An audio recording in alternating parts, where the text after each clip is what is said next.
Guys, sasapat ngayon ng bago na ba si QJ Motor, ang ATR 160. Kita yun guys, sobrang solid. Ang bagong scooter na dual sport. So, sir, ano spec ito, sir? Ayun po, Albert. Ay, sir. Ano mo name niyo, sir? Albert, sir. Albert. Sir Albert. Sir Albert, ano pa pala specs ito motor ito ngayon?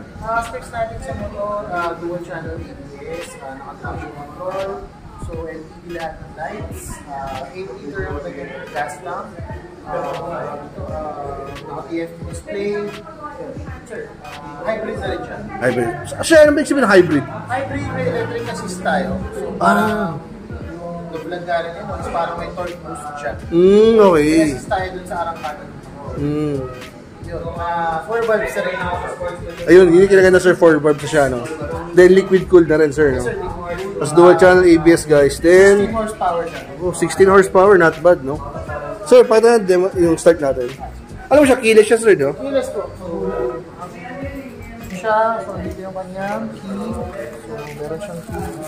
Ayun, no? Yun na mismo yung remote niya, no? Oh, sir. Meron pa rin naman siyang key sa upuan. So, tatlo kasi yung waist, bubuksan mo yung upuan. Isa dito, tsaka sa ilalim. Okay, oo. So, pag dito mo siya bubuksan, press mo lang yung dulo. Grabe, automatic na guys, so parang kotse. Ito yung kanyang battery, 14 amps. Ilan liters to, sir? Lang sir, mga 20 lang siguro. Kasi half pace? Yes. Yun, half pace. Good job. Hawa siya half pace. Tapos meron na siyang, ayun, meron na siyang assist dito guys. Sir, meron siyang spring. Hindi siya basta babagsak. So, yun. So, natin, so, yan. So, open na siya. Ganda, oh. Mag-load. TFT display. So, may modes din siya. So, papansin mo, sir, meron siyang mode. P0.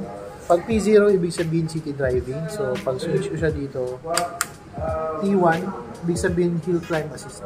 Hill climb, okay. So, may dalawang mode siya. Para siyang kotse, no? So, wala yan, sir, sa ibang mga motor. So, may modes tayo. Meron na rin tayong mga levers na may adjusters.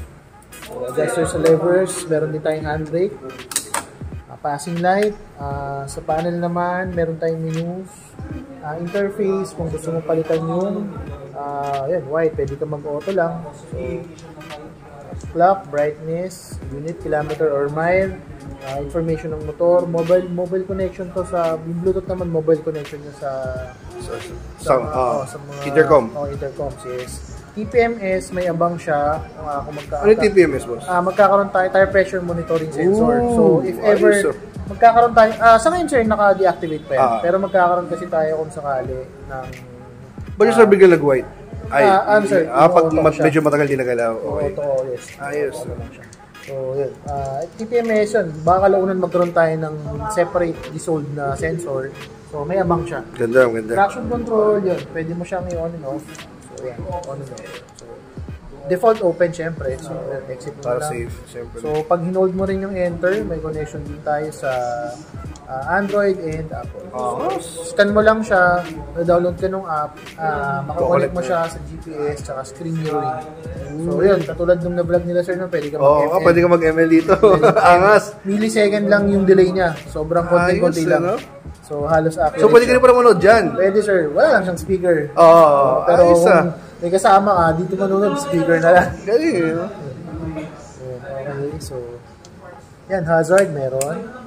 Tapos yun, idling stop meron din. Wow.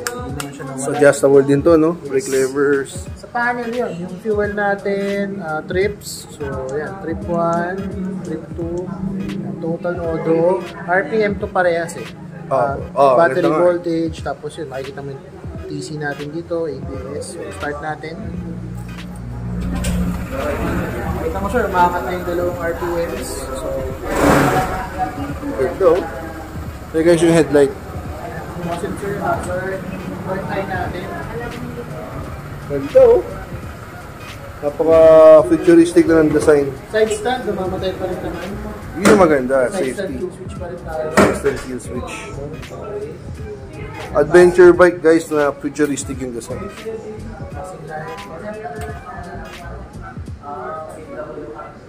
Ganda.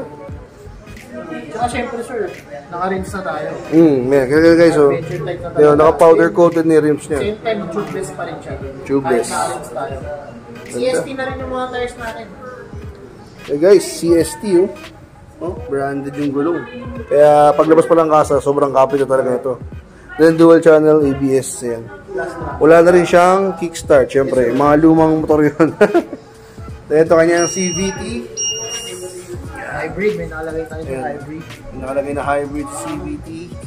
QJ Motors. Yan. Ano pa size nung ano, sir? Nung rim sa likod?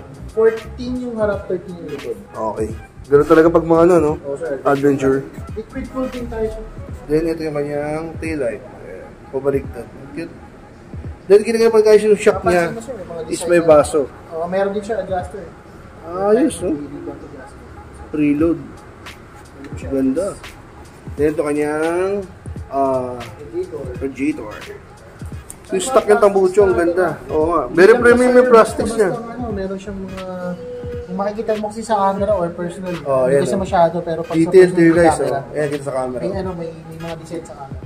So yung plastic ay hindi ba sa ordinary matte black lang. So Kahit dito detail sir, siya. sa harap, meron siya. Sir, part na ng gas tank. Hindi pa rin nakakita na open. Ayan o. So ito yung gas tank niya. Meron na rin hawakan ng tank. Tapos meron din siya, para hindi siya mawawala. Oo, yung tali. So kahit tanggalin mo siya, malaglag mo dyan. Siya, Saka ang linis tignan, no? Unlike na iba na medyo dugyot na ito. Cover na cover. Linis, no? Nice. pasukin ng tubig. Ito, secret pocket din. Yung secret pocket. Oh, charging. Charging port meron. Nice. So ano yan? Type C to Type C meron. Uy, ayos, no? So dahil po USB type lang meron tayong Type C. Hindi tayo mahirap. Sir, magkano naman yung bike na to? Price nito sir, 159,900. 900. Pero available sa installment naman. Yes, meron naman. Down payment niya is Nasa around 56 sir. 56. Tapos monthly lang, nasa around 5.7 sa 3 5.7. Okay.